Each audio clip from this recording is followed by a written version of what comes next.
Hey everyone, welcome back to the channel. Today we're switching things up a bit. Instead of testing custom Windows builds, we're diving into the world of Linux gaming. I tested some of the most popular gaming-focused Linux distributions with Steam support, and in this video, I'll break down which ones are the smoothest, most stable, and best suited for your gaming setup. The distros we're covering today are Nobara OS, Garuda Linux, Pop_OS, Drauger OS, Fedora, Manjaro Linux, Kubuntu, and SteamOS.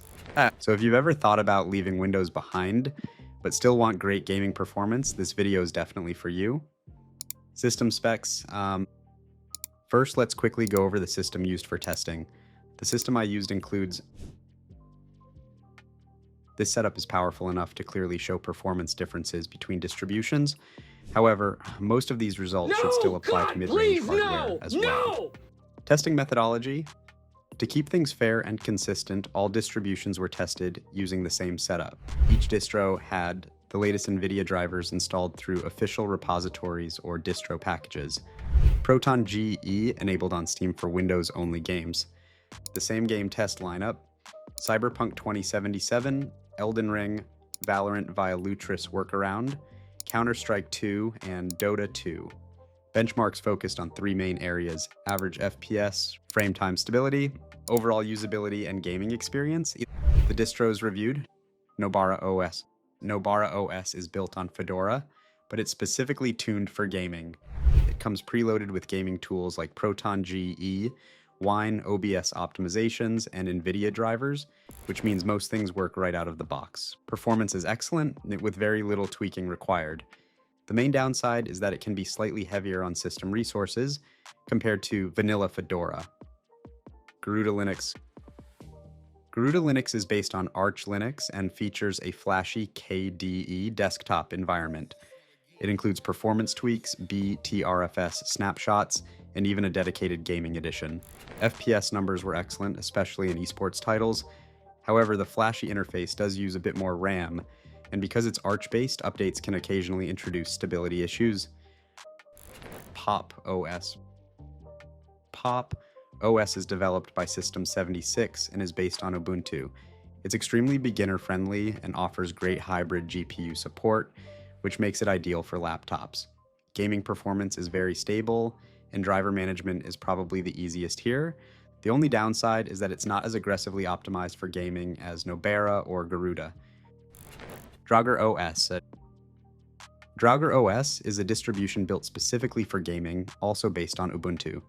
It's lightweight, uses the XFCE desktop environment, and includes a real-time kernel. This results in very smooth gameplay with low latency, making the system feel extremely responsive. The downside is that it's not ideal for productivity or general desktop use. It's really designed purely for gaming. Fedora. Fedora is the base distribution that Nobara is built on. It's known for being very stable, with great driver support and bleeding-edge software updates. However, a vanilla Fedora install requires manual setup for Steam and Proton, so it's not quite as plug-and-play as gaming-focused distros. Still, it's a great choice if you want stability with a do-it-yourself gaming setup. Manjaro Linux. Manjaro is Arch-based, but it provides a much easier installation experience. Gaming performance is smooth, and Steam with Proton works right out of the box. Because it's a rolling release, it also receives newer drivers faster, which is great for modern GPUs. However, rolling releases can sometimes lead to occasional bugs or stability issues. Kubuntu. Kubuntu is essentially Ubuntu combined with the KDE Plasma desktop. Compared to GNOME-based distributions like Pop_OS, it feels lighter and more responsive. It's stable, reliable, and offers great battery performance on laptops. The downside is that it requires a few manual tweaks to reach optimal gaming performance, so it's not as ready-made as Nobara or SteamOS. SteamOS is Valve's official operating system, best known for running on the Steam Deck. It offers the best integration with Steam, Proton, and gaming controllers. On standard PC hardware, it works fairly well, but it's not as flexible as a full desktop operating system. The main drawback is that its desktop functionality is limited compared to other distributions. Benchmark results. For esports titles like Counter-Strike 2, Dota 2, and Valorant, the top performers were Garuda Linux and Nobara OS, both delivering the highest FPS. Drauger OS also performed extremely well, thanks to its low latency setup. Pop_OS remained very stable, but its FPS numbers were slightly lower compared to Arch-based distributions. For AAA titles like Cyberpunk 2077 and Elden Ring, Nobara OS delivered the best performance right out of the box, thanks to Proton GE and its built-in optimizations. Garuda Linux came in very close behind, although it required a bit more setup. Interestingly, SteamOS also performed surprisingly well in these games, though its desktop limitations still hold it back as a daily driver. General usability.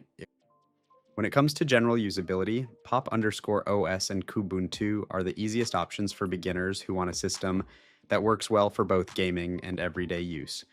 Drauger OS, on the other hand, is clearly focused on gaming and not ideal as a daily desktop OS.